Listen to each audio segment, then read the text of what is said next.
So Kevin Kaster of Kaster's Custom Cutting, my son Steven, and my son Daniel both work here and hopefully are slowly taking over so I can go on more vacations.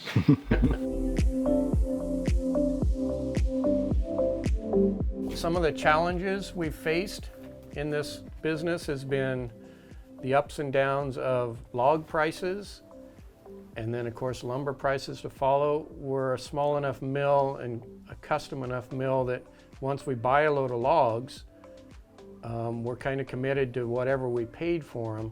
Here in the last few years, the prices fluctuated so much. As an example, with cedar logs, we were paying up to $2,200, $1,000, and then they dropped clear down to $1,200, $1,000. Well, at that point, your lumber follows, and it's tough for us because we bought 2 or 3 loads. Well, we're into those for that $2,200. We can't just drop down to what the $1,200 market price would be. So that's been some of our challenges. And then with the urban salvage, most of our slabs are urban salvage. And the problem with that has been there's been so many more people that have started salvaging, and they look at the price that the wood goes for at cross-cut slabs? or Oh. yeah, whatever. No, some of the regular wood places. So the prices there are $15, $20, $25 a board foot, and you walk into a homeowner that's got a big black walnut tree and he says, my neighbor does woodworking and he says this tree is worth $25,000, and I offer him $3,000. They say, what's going on? I say, well, it's still a standing tree and it's got to be cut down, hauled out, milled, dried, actually air dried for 2 or 3 years, then ran through the kilns, and then you sell one piece at a time.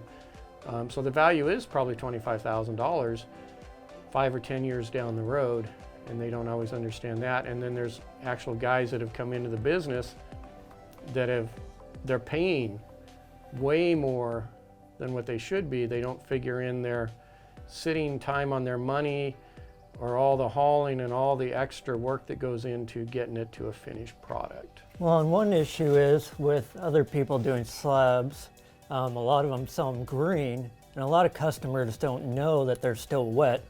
So we pretty much don't sell anything green unless someone specifically asks for that, a woodworker who knows what they're doing, which is, why we're using our meters kind of all the time and making sure everything's good.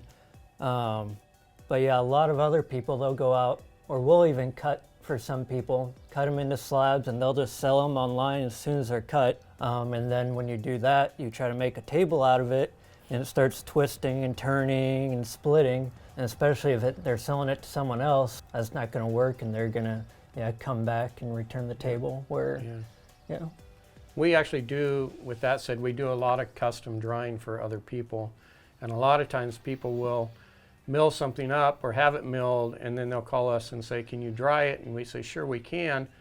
And we say, how long's it been cut? And they say, well, a long time. It's been cut for 4 months. And I say, well, okay, in 2 more years, call me and we'll put them in our kiln for you.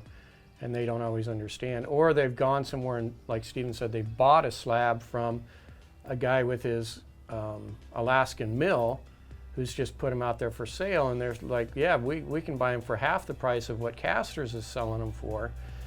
But then they find out it's half the product. It's like buying a tire with a hole in it. It's not really useful at the time. If it's not dry, you're going to have problems. You definitely, if you're doing any ripping and glue up, you can't do it with wet wood. So it's very important to get it down to the right moisture content.